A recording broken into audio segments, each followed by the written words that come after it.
नमस्कार साथियों।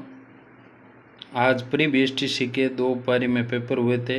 पहली पारी की सभी विषयों के आंसर की हम लेकर आए थे। अब दूसरे पारी का पेपर जिसके भाग में राजस्थान की सामान्य जानकारी के 50 प्रश्न हैं, उनके आंसर की लेकर आया हूँ। तो हम बिना रुके सीधा बढ़ते हैं हमारे पहला प्रश्न संख्या 51।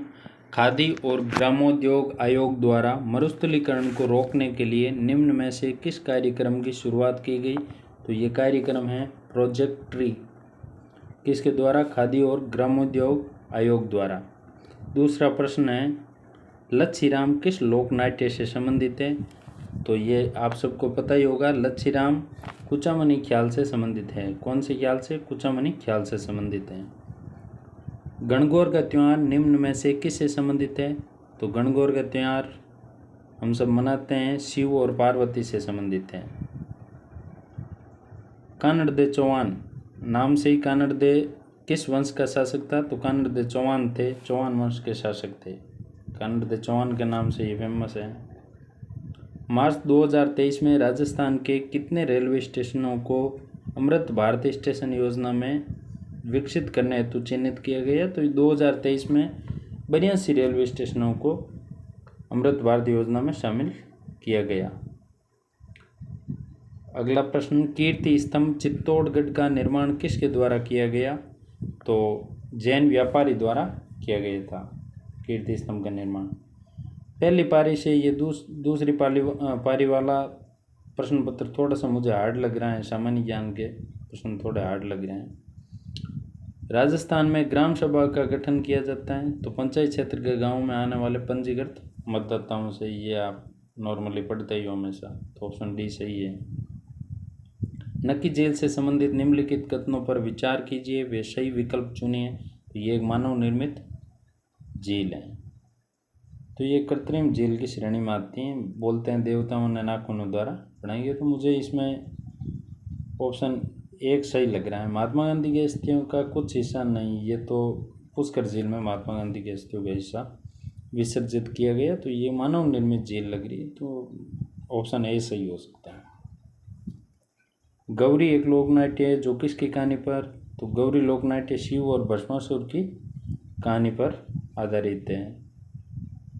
अगला प्रश्न, होली का त्यौहार किस दिन मनाया जाता है? आप सब मनाते हैं, तो पता ही है आपको, फाल्गुन माह की पूर्णिमा। मोलेला का संबंध किस कला से है? तो मोलेला टेराकोटा है, शिल्प कला से संबंधित है मोलेला। ऑप्शन सी राइट है। लूनी नदी का उद्गम स्थल ये अजमेर के नागपाड़ी से। Option C right. Rajasthan Vidhan Sabha में कितनी बार मध्यावधि चुनाव हुए? तो ये साथियों, मध्यावधि चुनाव से 2 बार होगा इसमें। एक तो छठी विधानसभा में और एक 9वीं विधानसभा में। 2 बार ही मध्यावधि चुनाव हुए। 1857 की क्रांति के दौरान बिथोड़ा का युद्ध। 1857 क्रांति के दौरान बिथोड़ा का युद्ध, तो बिथोड़ा का युद्ध 8 सितंबर 1857 हो जाएगा बिथोड़ा का युद्ध। राजमहल स्थित त्रिवेणी संगम में निम्न में से कौन सी नदी शामिल नहीं है? तो बनास, बेड़च, खारी है, डाई नहीं है। डी ऑप्शन राइट हो जाएगा। निम्न में से कौन सा आभूषण सिर का नहीं है? तो बोरला, टिकड़ा, रकड़ी ये सिर के हैं। गोगरू सिर का नहीं है। निम्नलिखित में से मेव कृषक आंदोलन का नेतृत्व, तो मेव कृषक आंदोलन का नेतृत्व है वो यासीन खान ने किया था। तो सी ऑप्शन राइट है। कौन सा एक धात्विक खनिज है? तो जिप्सम, अब्रक और लाइमस्टोन नहीं है, मैग्नीज है धात्विक खनिज। भानगढ़ के संबंध में निम्नलिखित कथनों पर विचार कीजिए, वे सही विकल्प चुनें। तो भानगढ़ सरिस्का वन्यजीव अभ्यारण्य से 50 किलोमीटर दूर स्थित है। ये तो सही है। इसका निर्माण माधव सिंह, ये सही नहीं है। तो ऑप्शन ए इज राइट, ए सही है। राजस्थानी भाषा में काव्य रूप में उपलब्ध संतों का जीवन चरित्र पर्ची कहलाता है। सी, इसमें सी ऑप्शन राइट होगा। निम्नलिखित में से किस किले को सुदर्शनगढ़ भी कहा जाता है? तो सुदर्शनगढ़ या नाहरगढ़ को कहा जाता है, नाहरगढ़ जयपुर। डी राइट है। किसकी नियुक्ति राज्यपाल द्वारा नहीं की जाती है? राज्यिक महाधिवक्ता की जाती हैं, लोकायुक्त की जाती हैं, आरपीएससी चेयरमैन की जाती हैं, लेकिन उच्च न्यायालय के मुख्य न्यायाधीश की नहीं की जाती हैं। तो इसका सही उत्तर डी हो जाएगा। गिद्ध नृत्य शेखावाटी का है। संत दादू का जन्म अहमदाबाद गुजरात में हुआ था। संत दादू का जन्म अहमदाबाद गुजरात में हुआ था। सी विकल्प सही है। राजस्थान ग्रामीण आजीविका विकास परिषद राजीविका कब स्थापित हुई थी? तो ये अक्टूबर 2010 में हुई थी राजीविका। भारतीय लोक कला मंडल किस शहर में स्थित है? तो ये उदयपुर में देवीलाल सामर के प्रयासों से स्थापित हुआ था। उदयपुर सही उत्तर। गोडलिया हैं, तो गोडलिया एक प्रकार का लोक नृत्य है। Side train heritage on wheels की शुरुआत कब हुई? तो side train heritage on wheels ये फरवरी 2008 में, फरवरी 2008 में। अगला प्रश्न, गोडवाड़ सर्किट में शामिल क्षेत्र है? तो गोडवाड़ में अजमेर, पुष्कर, नागौर आ जाएगा। गोडवाड़ में सी आंसर, सी विकल्प सही है।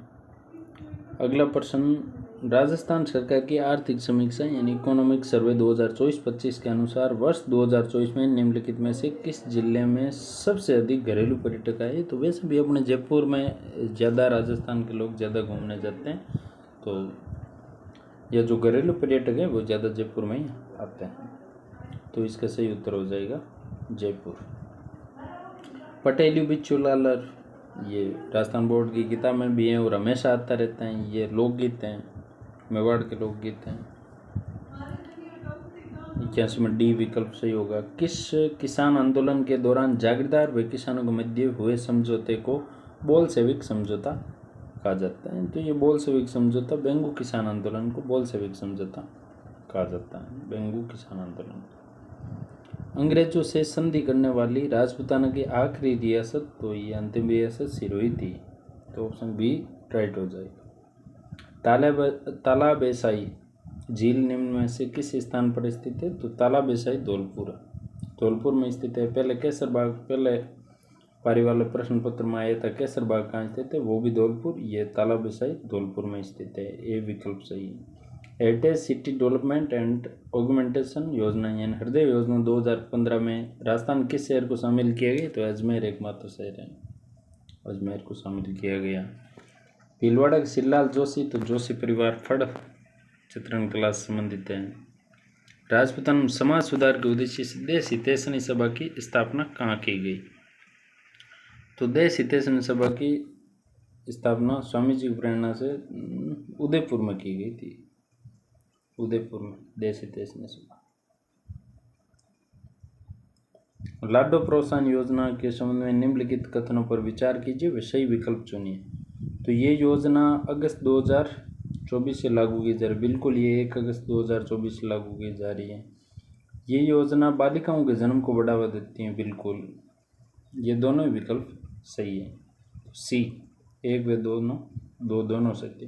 बाबा आमटे दिव्यांग यूनिवर्सिटी किस स्थान पर स्थापित किया गया? तो दिव्यांग विश्वविद्यालय बाबा आमटे के नाम से जामडोली जयपुर में स्थापित किया गया था। जामडोली जयपुर, डी विकल्प सही है। राजपूताना की एकमात्र रियासत जहाँ उत्तराधिकारी शुल्क नहीं लगता था वह हैं जैसलमेर। जैसलमेर में उत्तराधिकारी शुल्क नजराना नहीं लिया जाता था। तो ये जैसलमेर से। कौन सा युग्म गलत है? मेलों का युग्म है कि सीताबाड़ी मेला, तो सीताबाड़ी मेला 12 जिले में ही बढ़ता है। कैलादेवी मेला करौली, पीछे हमने लांगुरिया की देखा था।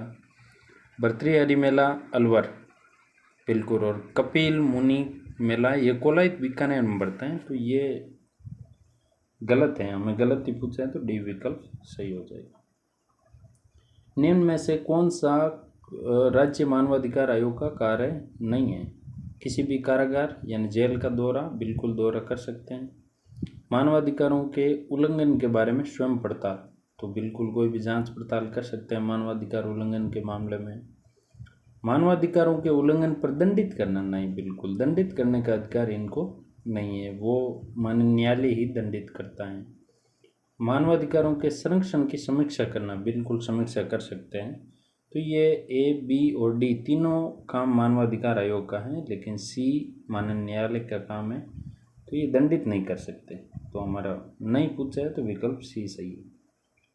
जनगणना 2011 के अनुसार राजस्थान के किस जिले में जनसंख्या घनत्व न्यूनतम है? तो ये जैसलमेर राइट आंसर होगा। जैसलमेर में न्यूनतम है 17। राजस्थान के फर्स्ट राज्य निर्वाचन आयुक्त कौन थे? अमर सिंह जी राठौड़ थे। अमर सिंह राठौड़। कलाबूत का संबंध लकड़ी की कारीगरी से है, तो उत्तर बी राइट हो जाएगा, लकड़ी की कारीगरी। राजस्थान सरकार द्वारा पर्यटन को उद्योग का दर्जा, तो ये मार्च 1989 में दिया गया था उद्योग का दर्जा, मार्च 1989 में। राजस्थान में मावट का संबंध, ये हम पढ़ते आ रहे हैं बचपन से, 9वीं 6ठी 7वीं 8वीं क्लास से, पश्चिमी विक्षोभों से संबंधित है। मावट का संबंध गुरु गोविंद गिरी के जन्म संबंध में असत्य कथन है। एक ऐसा कथन जो गोविंद गिरी से संबंधित नहीं है। उनका जन्म डूंगरपुर जिले के बेतसा या बेड़सा गांव में हुआ है। बिल्कुल ये पहला सही है। उन्होंने भीलों के उत्थान हेतु समाज सुधार कार्य किया। उन्होंने अपना पूरा जीवन ही भील उत्थान में लगा दिया था। वे कोटा बूंदी अखाड़े साधु राजगिरी जी के शिष्य थे। बिल्कुल वो राजगिरी जी के शिष्य थे। लेकिन हमें पूछा क्या? असत्य कथन। तो देख लो ऊपर वाले तीनों सत्य हैं, तो ये चौथा स्वतः ही असत्य हो जाएगा। लेकिन फिर भी देख लेते हैं। उन्होंने 1911 में सिरोही को अपना कार्यक्षेत्र बनाया। नहीं, 1911 में तो उन्होंने क्या किया था? भगत पंथ की स्थापना की थी। भगत पंथ की स्थापना 1911 में की गई थी। तो ये कथन गलत है, तो ऑप्शन डी राइट हो जाएगा आंसर। राजस्थान राज्य खेल, ये हम बचपन से पढ़ते आ रहे हैं, बास्केटबॉल। गलियाकोट में किस संत के मज़ार है? तो संत फखरुद्दीन जी के मज़ार है गलियाकोट। तो शुक्रिया दोस्तों, आशा है कि आपके बहुत ही अच्छा ये पेपर हुआ होगा और आपको शिक्षक बनने की हार्दिक शुभकामनाएं। BSTC कीजिए, प्रशिक्षण लीजिए और भविष्य में शिक्षक बनिए। धन्यवाद।